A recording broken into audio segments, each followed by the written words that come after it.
नमस्कार, स्वागत है आपका बुलेटिन में और मैं हूं आपके साथ दुर्गेश पांडे। मुख्यमंत्री मनोहर लाल 2 दिन के दौरे पर दिल्ली पहुंचे हैं, जहां सीएम रविवार को नीति आयोग की बैठक में हिस्सा लेंगे, लेकिन उससे पहले अधिकारियों के साथ बैठक भी कर सकते हैं। बता दें कि रविवार को पीएम मोदी की अध्यक्षता में नीति आयोग की बैठक होनी है, जिसमें बीजेपी शासित प्रदेशों के सीएम शिरकत करेंगे। इसी कड़ी में हरियाणा के मुख्यमंत्री मनोहर लाल भी दिल्ली पहुंचे हैं।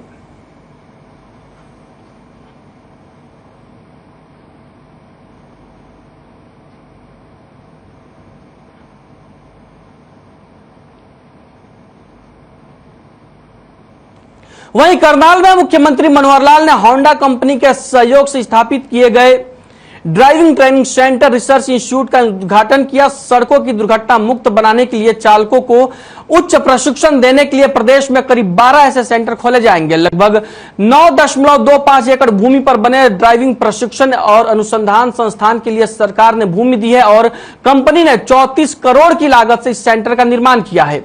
मुख्यमंत्री ने कहा कि दुनिया भर में सड़क दुर्घटनाएं लोगों की मृत्यु का सबसे बड़ा कारण है, इसलिए दुर्घटनाओं पर अंकुश लगाना जरूरी है। यह संस्थान इसमें एक महत्वपूर्ण भूमिका निभाएगा। वहीं कॉमनवेल्थ खेलों में हरियाणा के खिलाड़ियों के प्रदर्शन पर मुख्यमंत्री ने बधाई देते हुए कहा कि एक बार फिर हरियाणा के खिलाड़ियों ने खेलों में अपना कमाल दिखाया है। वहीं कांग्रेस द्वारा महंगाई के मुद्दे पर किए गए प्रदर्शन को लेकर मुख्यमंत्री ने जवाबी हमला बोलते हुए कहा कि कांग्रेस भूल गई है कि उनके समय में महंगाई आसमान छू रही थी। उन्होंने कहा कि पिछले 4 महीने में महंगाई लगातार घटी है।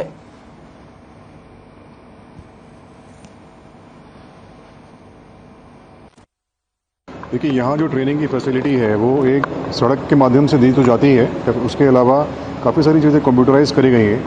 इसमें बहुत सारे तरीके जो रोड पे एक्चुअली फिजिकली आप नहीं देख सकते, वो सारे कंप्यूटर के थ्रू रिसर्च के तरीके से जो किया गया है, एक अच्छी ड्राइविंग स्किल डेवलप आप पहले ही कर लेते हैं रोड पे जाने से पहले। तो ये जो वर्ल्ड वाइड टेक्निकल रिसर्च करके जिस तरह की ट्रेनिंग सिस्टम बनाए गए हैं वो यहाँ पे अप्लाई करे गए हैं, ताकि ड्राइवर रोड पे जाने से पहले बिल्कुल कॉन्फिडेंट होकर कभी भी कोई एक्सीडेंट ना हो, क्योंकि इंडिया का भी एक विजन है 0 रोड एक्सीडेंट। ये IDTR जो है ये गवर्नमेंट के साथ मिलके होंडा ने अपनी इन्वेस्टमेंट करके ये IDTR बनाया हुआ है। यहाँ पे बेसिकली 2 व्हीलर्स, 3 व्हीलर्स, 4 व्हीलर्स और कमर्शियल व्हीकल्स सभी प्रकार के ड्राइविंग ट्रेनिंग यहाँ पे दी जाएगी। और उसके अलावा सबसे पहला IDTR के अंदर जो ऑटोमेटेड ड्राइविंग टेस्टिंग सेंटर है वो भी यहाँ पे बनाया गया है। ये हरियाणा में सबसे पहला ऑटोमेटेड सेंटर है।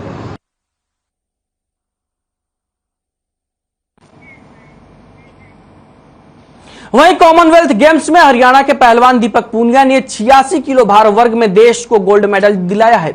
इसके साथ ही साक्षी मलिक ने 62 किलोग्राम भार वर्ग में और बजरंग पूनिया ने 65 किलोग्राम भार वर्ग में गोल्ड मेडल जीतकर देश का नाम रोशन किया है। वहीं अंशु मलिक ने 57 किलोग्राम भार वर्ग में सिल्वर मेडल जीता, जबकि 125 किलोग्राम भार वर्ग में वहीं मुख्यमंत्री मनोहर लाल ने सभी खिलाड़ियों को बधाई दी है। सीएम मनोहर लाल ने कहा कि खिलाड़ियों ने कॉमनवेल्थ गेम्स में देश और प्रदेश का सम्मान बढ़ाया है। बाकी खिलाड़ियों से भी इसी तरह के प्रदर्शन की उम्मीद है।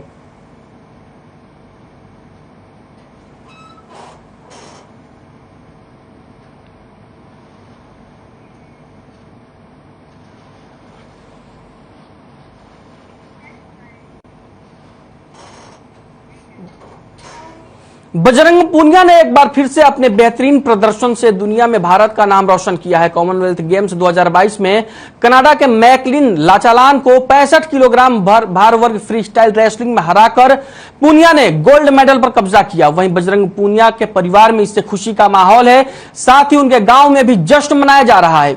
बजरंग पूनिया के पिता ने कहा कि बजरंग उनसे गोल्ड मेडल जीतने का वादा करके गया था और उसने अपना वादा पूरा किया है। पिता ने यह भी कहा कि वर्ल्ड चैंपियनशिप में बजरंग 3 मेडल पहले ही लेकर आ चुका है और अब आने वाली वर्ल्ड चैंपियनशिप में गोल्ड मेडल अपने नाम करके देश और प्रदेश का नाम रोशन करेगा।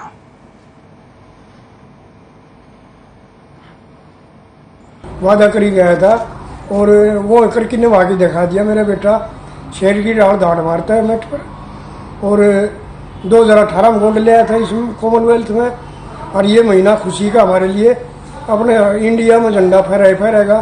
मेरे बेटे ने विदेशी धरती पर अपना तिरंगा झंडा फहरा दिया है। भारत में नंबर 1 स्थान प्राप्त किया। चीता से शुरू करके शेर बन के उभरे और हमारे भारत का एक बेटा हमारे लिए गौरव का स्थान प्राप्त किया। और सोनीपत और झज्जर में हर जगह खुशी है, खुशी मनाई जा रही है। बहुत बढ़िया गेम दिखाया है और तो पूरे वर्ल्ड में नाम कमा लिया उसने। और डबल खुशी है इस महीने में, दो झंडे लहराए जाएंगे। और मेरे बेटे विदेश में जाकर भी अपना इंडिया का झंडा लहराया है और हमारी बहुत खुशी है। इस खुशी को हम बयान भी नहीं कर सकते थे। और मेरा बेटा चीते की तरह लड़ता है और उसका साहस इतना है कि आगे भी ऐसे ही चलता रहेगा वो।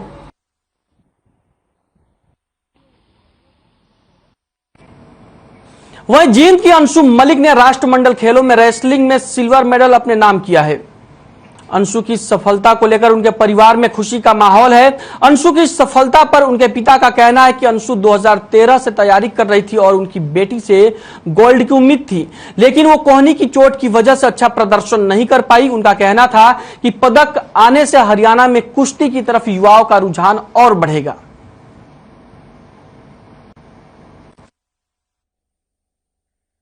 अंशु के लिए बहुत पूजा पाठ किया और भगवान ने हमारी बहुत अच्छी सुनी। थोड़ी सी कमी रही होगी तो हमारी पूजा में बेशक रही हो, भगवान किसी का नहीं रखता। भगवान का मैं लाख लाख शुक्र करती है। मेरे सपने पूरे हो रहे हैं। मैंने सोची थी गोल्ड मेडल है, वर्गायु मेडल है। मैंने शुरुआत करी थी शुरू में आके की मम्मी पढ़ावे थी तो उसका मैं कहा मेरी पोती ने गेम में खिलावांगे कुश्ती में तो मेरे सपने मेरी पोती ने कर दिए। बड़ी अच्छी पोती है, बड़ी गरीब पोती है।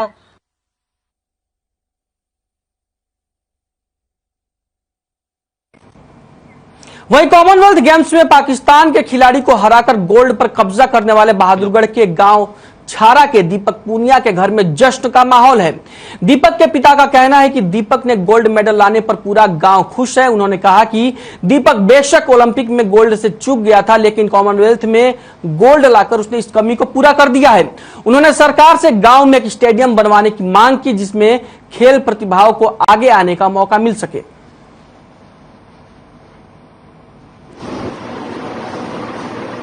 बहुत बढ़िया खुशी का माहौल है। छोटी उम्र में लाग गया था दीपक, बहुत बढ़िया खुशी हुई। एयरपोर्ट से ले आवांगे और गांव में ले आवांगे, पूरा भंडारा करते हैं उसके लिए। सारा गांव खुशी मनाता है। क्या खिलाओ? खाओ जी खाओ, औरों को भी खिलाओ जी। कोई वहीं भिवानी के धनान की बेटी नीतू घनघस ने भिवानी जिले का नाम विश्व पटल पर रोशन किया है। आपको बता दें कि नीतू घनघस ने कॉमनवेल्थ खेलों में मुक्केबाजी में 48 किलोग्राम भार वर्ग में सिल्वर मेडल पक्का कर देश और प्रदेश का गौरव बढ़ाने के साथ ही महिला सशक्तिकरण को नया आयाम दिया है। वहीं नीतू की जीत पर परिवार वालों ने खुशियां मनाई है और भविष्य में होने वाली एशियन और ओलंपिक खेलों के लिए नीतू घनघस को आगे बढ़ने की कामना की है।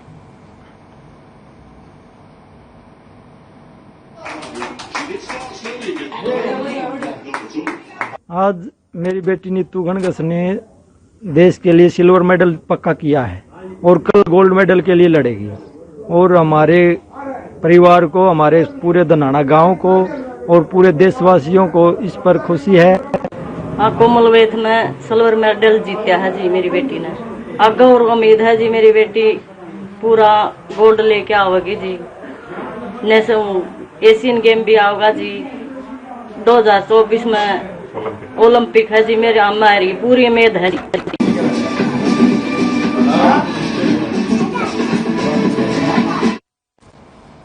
वहीं भिवानी जिले के बामला गांव के 22 वर्षीय मोहित ग्रेवाल ने 125 किलोग्राम फ्री स्टाइल में ब्रॉन्ज मेडल जीता है। उन्होंने मैच में जमैका के आरोन जॉनसन को परास्त किया, ब्रॉन्ज मेडल अपने नाम किया। और इस वहीं मोहित के जीतने के बाद भिवानी के खेल प्रेमियों और मोहित ग्रेवाल के परिवार में खुशी का माहौल है। परिजन मिठाई खिलाकर इस जीत का जश्न मना रहे हैं। वहीं देश, राज्य और जिले के लिए इसे गौरव की बात बता रहे हैं। बता दें कि आपको भिवानी जिले का गांव बामला मूल रूप से पहलवानों का गांव कहलाता है। इस गांव में अधिकतर पहलवान राष्ट्रीय और अंतर्राष्ट्रीय स्तर पर अपनी पहचान बना चुके हैं।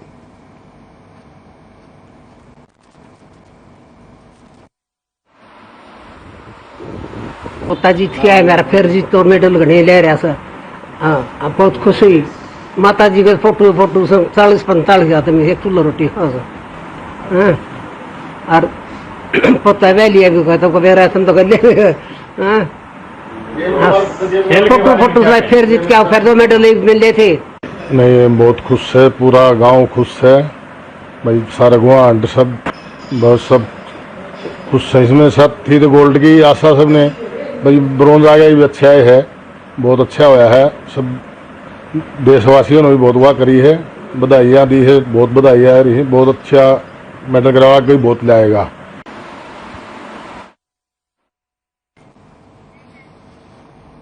सोमवार से शुरू होने वाला हरियाणा विधानसभा का मानसून सत्र अपने आप में ऐतिहासिक होगा। इस बार मानसून सत्र की कार्रवाई ई विधानसभा प्रणाली के जरिए आयोजित की जाएगी। इसके लिए विधानसभा में विधायकों के डेस्क के ऊपर एक टैबलेट लगाए गए हैं, जिसमें विधायकों के सवालों के जवाब, कॉलिंग अटेंशन, स्थगन की पूरी जानकारी होगी। चंडीगढ़ में हरियाणा विधानसभा के स्पीकर ने बताया कि विधानसभा में ई विधानसभा प्रणाली शुरू करने के लिए 12 करोड़ का प्रोजेक्ट तैयार किया गया था, लेकिन इसे करीब 8.5 करोड़ रुपए में ही पूरा कर लिया गया है। विधानसभा प्रणाली के लिए 17 महीने पहले शुरुआत की गई थी।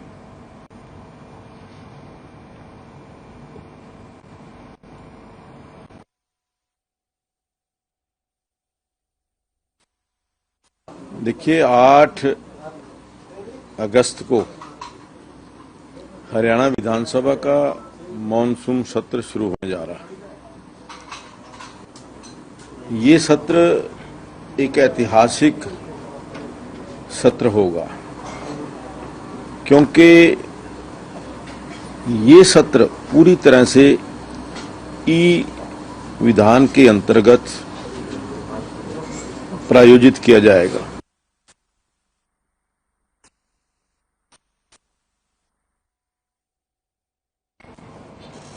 वहीं शिक्षा मंत्री कंवरपाल गुर्जर ने कुलदीप बिश्नोई के बीजेपी में शामिल होने पर बयान दिया है। उन्होंने कहा कि पार्टी में आम आदमी के शामिल होने से ही पार्टी मजबूत होती है, लेकिन कुलदीप बिश्नोई एक मजबूत लीडर है, जिनके आने से पार्टी बिल्कुल ही मजबूत होगी।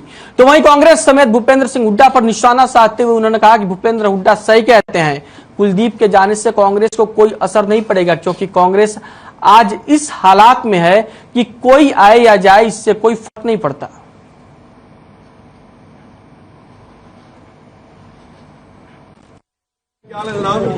और जिस दौर से देखिए, एक आम आदमी भी जब पार्टी से जुड़ता है उससे मजबूती मिलती है। जब इतना बड़ा लीडर कोई आता है तो उससे तो मजबूती मिलेगी। आने नहीं, बिल्कुल कांग्रेस में कोई फर्क नहीं पड़ेगा। कांग्रेस की जो हालत हुई उसके बाद फर्क पड़ने वाली स्थिति रही नहीं कांग्रेस की ना, जब अब कोई फर्क कांग्रेस में पड़ेगा। विषय तो नहीं है ना, कोई भी विषय नहीं है कोई भी जिसमें प्रदर्शन किया जाए। केवल एक है कि भाई जिसको वो सबसे बड़ा मानते हैं कि भाई वही सब कुछ है पार्टी की, वो कानून से ऊपर है, वो ऐसा इस प्रकार की सोच उनकी है।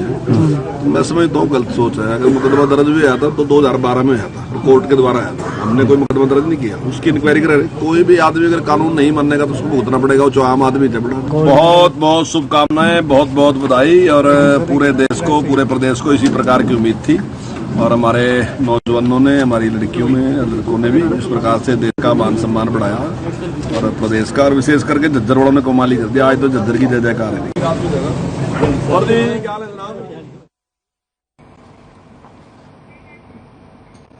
वहीं धर्मनगरी कुरुक्षेत्र के शाहबाद मारकंडा के पास मिले आरडीएक्स मामले में एसटीएफ की टीम ने दूसरे आरोपी रॉबिन प्रीत को शाहबाद कोर्ट में पेश किया। एसटीएफ की मांग पर अदालत ने आरोपी रॉबिन को 9 दिन की पुलिस रिमांड पर भेजा है, जहां उससे गहनता से पूछताछ की जाएगी।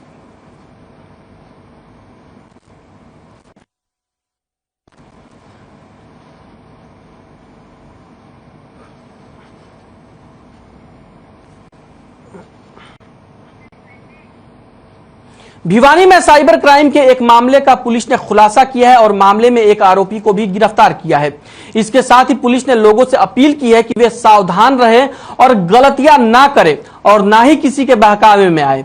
दरअसल मामला भिवानी के इंदीवाला गांव का है, जहां गांव के निवासी विजय का मोबाइल फोन खराब हो गया था, जिसे उसने ठीक करवाने के लिए दिया था। फोन ठीक करवाने में 3 दिन लग गए। वहीं जब सिम ठीक हुई तो पता चला कि उसके खाते से 1,10,000 रुपए गायब हैं, जिसके बाद विजय ने शिकायत साइबर क्राइम में दर्ज करवाई। वहीं पुलिस ने कार्रवाई शुरू की तो पता चला कि पैसे हिसार निवासी विशाल के खाते में गए हैं। पुलिस ने विजय से पूछताछ की और पता चला कि विजय के खाते में ये पैसे उसके मामा के लड़के आकाश ने डाले हैं। साइबर क्राइम प्रभारी सुमित ने बताया कि विजय की सिम खराब नहीं हुई थी, बल्कि जानबूझकर सिम को फोन में बदला गया था।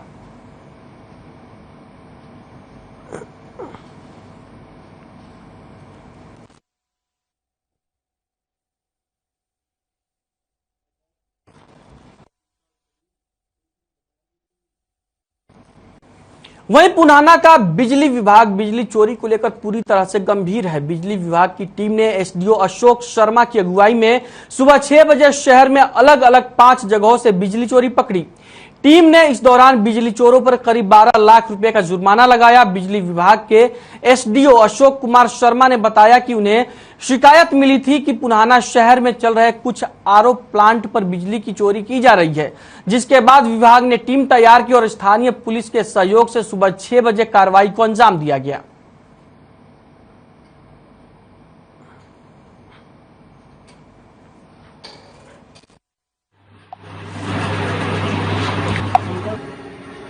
थी आरओ प्लांट्स की स्पेसिफिक कंप्लेंट्स आई हुई थी, तो सुबह अर्ली मॉर्निंग हमने 6 बजे चेकिंग स्टार्ट करी है कि भाई कहाँ कहाँ चोरी चल रही है। कुछ घरों की भी चेकिंग हुई है, कुछ एनडीएस कनेक्शंस भी चेक कर रहे हैं। तो सब जहाँ जहाँ चोरी मिली है उनके हमने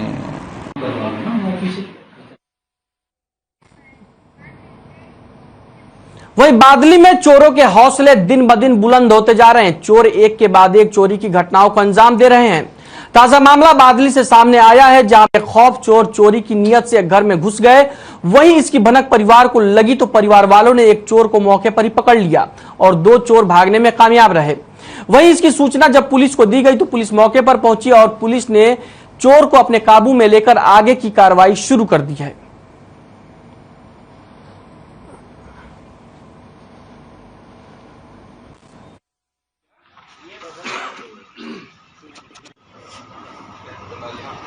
आज सुबह सूचना मिली थी, यहाँ अपने बादली गांव के अंदर मकान के अंदर 3 चोर घुसे हुए हैं, जिस पर मौका बताने पर एक व्यक्ति को हमारे समक्ष पेश किया, जिसने बतलाया कि मैंने अपने 2 मोबाइल फोन चोरी किए थे, जो वहाँ मौका पर बरामद हो गए और 2 की तलाश जारी है।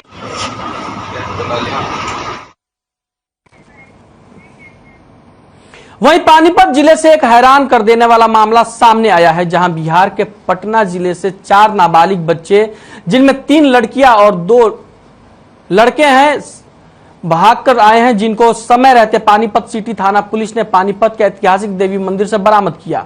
दरअसल पानीपत सिटी थाना पुलिस को देवी मंदिर से सूचना मिली कि 5 बच्चे पहुंचे हैं, जिनमें 4 नाबालिग शादी करने की तैयारी कर रहे थे, लेकिन पुलिस ने मौके पर पहुंचकर न सिर्फ शादी होने से रोका, बल्कि 5 बच्चों को अपने साथ लेकर गई और उनसे पूछताछ कर सीडब्ल्यूसी के हवाले किया। जहां सीडब्ल्यूसी ने बच्चों की गहनता से पूछताछ की तो 2 लड़कियां 15 से 16 साल की मिली, तो वहीं एक किशोरी 13 साल की मिली और 2 किशोर 17 से 18 साल की मिले।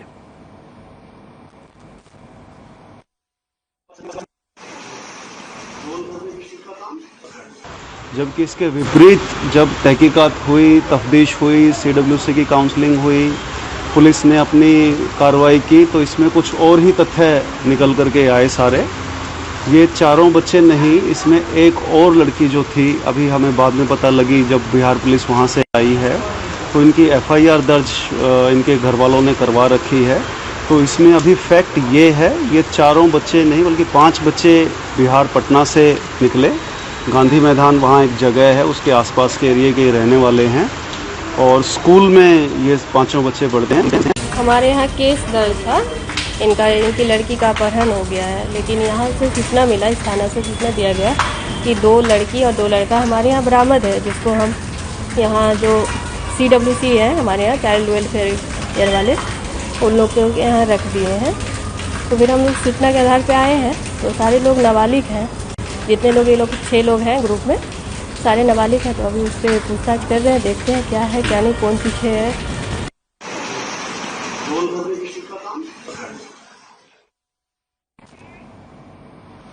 साइबर सिटी गुरुग्राम से एक सनसनीखेज मामला सामने आया है, जहां दोस्त ने ही दोस्त की जान ले ली और वारदात को अंजाम देने के बाद फरार हो गया।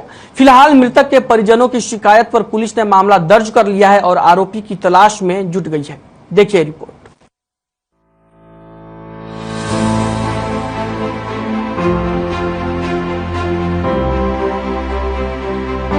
दोस्त ने की दोस्त की हत्या, साथ में छलकाया जाम, फिर ले ली जान, मर्डर तक पहुंचा मामूली विवाद।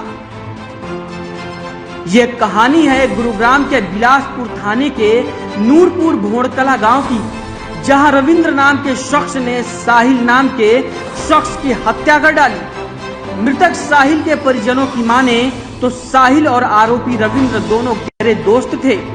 शुक्रवार शाम को रविंद्र साहिल को लेकर गांव में ही कबाड़ी का काम करने वाले एक व्यक्ति की दुकान पर गया, जहां दोनों ने शराब पी। इस दौरान दोनों में किसी बात को लेकर तकरार हो गई और बात इस कदर बढ़ गई कि रविंद्र ने साहिल पर चाकू से हमला कर दिया और उस पर तब तक हमला करता रहा जब तक कि साहिल जमीन पर नहीं गिर गया।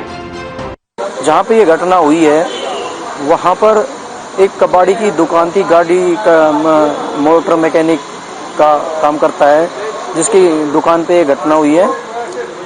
उन्होंने बताया, हम सब परिवार वालों को भी, पुलिस को भी, मीडिया वालों को भी, सबको बताया कि रविंद्र ने साहिल का कत्ल किया है। उसके हाथ में धारदार हथियार था जिससे उन्होंने वारदात को अंजाम दिया है।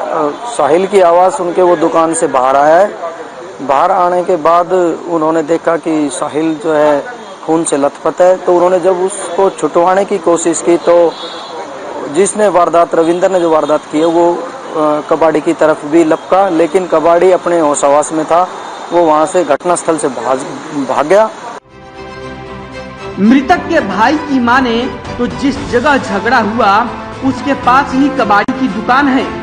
दोनों के बीच हो रहे झगड़े के दौरान कबाड़ी बीच बचाव करने के लिए भी पहुंचा था, लेकिन रविंद्र के सिर पर तो खून सवार था, लिहाजा रविंद्र ने कबाड़ी पर भी हमला कर दिया।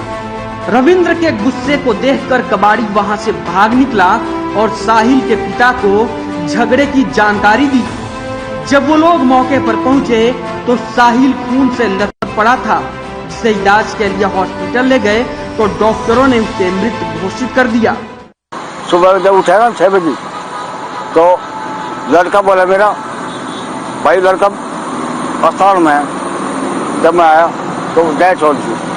कुछ 5 लोग थे जिनको वो मारे हैं। तो आपको कब पता चला था? सुबह 6 बजे। कितने साल का था साहिल? 17 का। क्या काम करता था? मेरे पास घर रहता था, कुछ भी करता था। क्या आप जो आपकी इच्छा वो कर दो।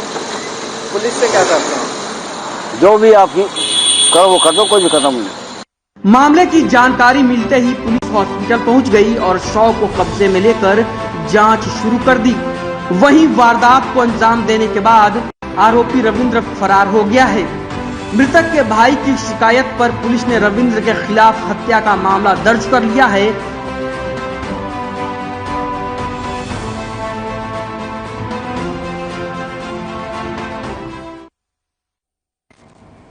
बुलेटिन में फिलहाल के लिए इतना ही। मुझे दीजिए इजाजत और आप बने रहिए हर खबर के साथ।